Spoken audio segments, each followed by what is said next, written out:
I overheard two coworkers discussing a client that had just been into the office. And they were talking about how good this client was looking. Well, he had lost his wife at the beginning of the year after a short bout with illness. And I guess the previous times that he'd been in the office, physically he wasn't looking so well, as you can imagine him being in the stages of his grief. Why this conversation caught my attention is as they were discussing about how good they look, I realized they were excited and happy for him, but then and of themselves they were relieved. You can tell that it had made them anxious to see him be in this distressed state, and you could see the relief wash over them as he appeared to be coming out of that. And why it caught my attention was it was a reminder about how difficult it can be to watch somebody walk through a really big change in their life and be uncomfortable as the observer of that, not to mention the person actually going through it. Life transitions like death, divorce, selling a business, retiring, are a gift. And that may sound unusual, but the reason that they're a gift is because they bring strength, they bring personal growth, and they help build resiliency. But when you're in the middle of a big life transition, that's probably not the language you're wanting to hear. Think of this time as a gift. When you're in it, as I like to say, you just want to know, am I going to survive? Am I going to get to the other side of this? While no one transition looks the same, despite the events may be similar, and nobody can decide how long that transition will take other than the person going through it. One thing that does tend to be universal is the stages that somebody goes through as they walk through a big life transition. So today I thought we would talk about what are those stages. And in front of you, there's a visual that you can reference as I talk through this. There's 4 stages to a transition: anticipation, ending, passage, and new normal. Anticipation is exactly what it sounds like. You're anticipating an event coming up, a big shift's coming up that you know is going to really and dramatically change your life. Anticipation, for people that like a lot of control and predictability, is probably the hardest stage of the transition because there's so much that's unknown, but you know it's coming. And what can be helpful for someone as they're in anticipation is helping them understand what aspects can you control and what aspects do you need to let go of, and what do you need to protect in this period of time.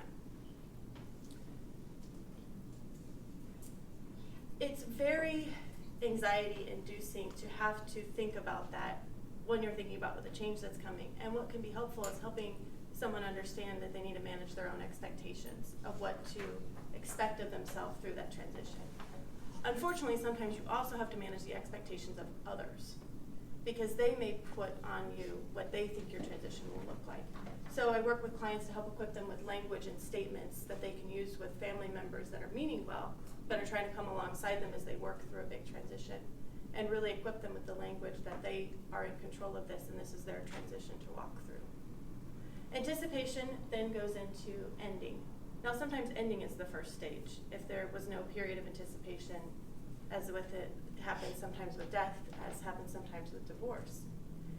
You know you're in ending, you're in a transition, you know you're in ending when you can say to yourself, what has been will no longer be. There's the acknowledgement that there's no going back to how life was before the change. And my only option is to walk forward. Well, as you can imagine, as you make that realization, it can be very overwhelming. Usually what happens then is there's a flood of this feeling of decisions I need to make and concerns that I have and worries I have about what's to come. So coming alongside someone when they're in ending, what's helpful is to listen to them. Give them the opportunity to get out of their brain all of the decisions they think they need to make, all of the concerns that they have, all the worries and fears that are running through their mind. And then we take that big proverbial brain dump and we start to organize it into what needs to be dealt with now, what can be put off till soon, and what can be delayed till later. It gives the comfort that we will deal with everything that's on the list, but we don't have to deal with it all right now, and we can focus on what's in the now column. You don't even have to define what soon means and later means. It's just comforting to know that it will be dealt with.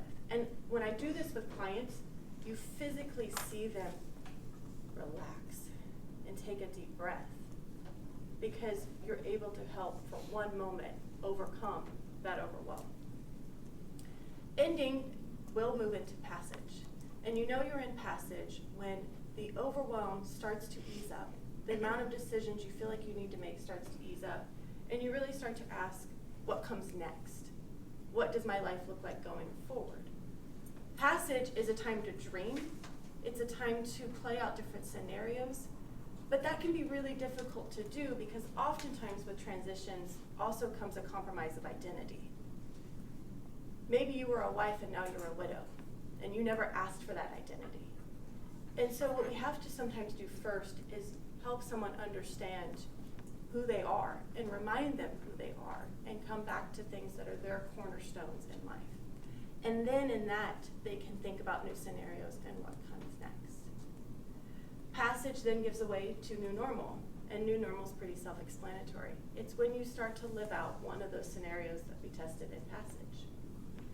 I love seeing somebody in new normal because I'm a bit of a junkie for transformation. That's why I stay in this club. I love to see people get transformed through something that was really hard for them to go through. And you get to see that new normal. Now, it doesn't mean that they won't have hard days or hard weeks or hard months. There still can be some struggle that is there. But overall, they're living in that new life. You're seeing the fruits of the difficult times that they've just gone through. You're seeing the transformation. As I said, nobody gets to decide how long this progress takes other than the person going through it. And this progression can take years. And that's usually pretty uncomfortable for people to hear that are watching somebody go through it. We just want them to be better. We want them to feel better. But if you rush somebody through this process and their transition, you actually rob them of those gifts that will come from this period of time. So sometimes we just have to sit in the uncomfortableness of it all with them as they benefit from what they're going through. I want to wrap up today with a quote from a book. The book is called Love Warrior, and it's by Glennon Doyle. And when I first heard this quote, it really was the catalyst for me going down this new path of working with people in transition. It brought it all together for me and really expresses the power that can come from being in a valley of life. Don't knock the valleys, she said. Everyone wants to be on the mountaintop, but up there the air is so thin you can hardly breathe. And all you can do is stand still and try not to fall. But in the valley, that's where the river runs, sweetheart. That's where all the power is. Thank you.